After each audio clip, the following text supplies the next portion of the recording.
Grace ejo ufise ikibazo vuga ibikoko bitatu bikaze kandi bijyana agakwavu no agakwavu karajyana agakwavu ntigakaze kandi kajyana mbwira bijye bikaze kandi bijyana ingona sawa ingona irajyana cya kabiri ingwe sawa ingwe irajyana kandi irakaze mumaze kuvuga bibiri igikoko cya gatatu papa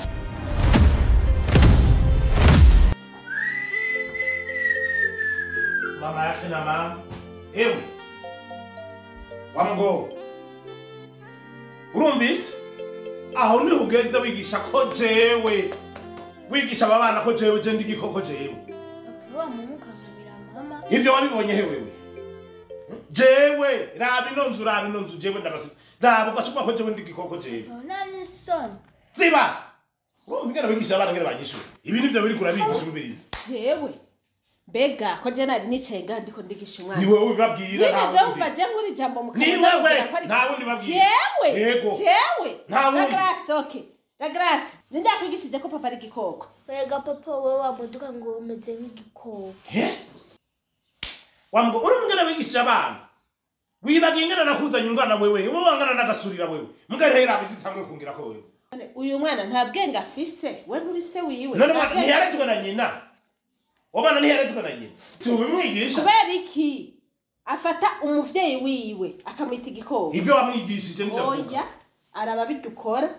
Nawe urakwiye kwisuzuma nk'umuvyeyi. None wayi imisi yose uje, ntushika ugwana gaha, ntushika ukubita ububanye wose mu nzira. Abana baraguhayambe nk'abandi bavyeyi. Imisi yose utasha abana baca banyegera musi y'intebe bakiruka kugira ntubakubite. Ni wowe wabibigishije wewe. Nabibigisha gute? Nawe hari ivyo ukora babona. Nico gituma bariko baragutangaho akaruru kumeze nk'igikoko. Hindura. Nukuri aho bageze je banyita ko je ndigikoko je. Hindura. Umva iryo zina baguhaye kandi uri umuvyeyi wabo. Nukuri harageze. Igikoko. Harageze nukuri. Jewe igikoko. Ya, no. La Grace, ntabwo ndi igikoko kibondo. Ntabwo ndi igikoko kibondo.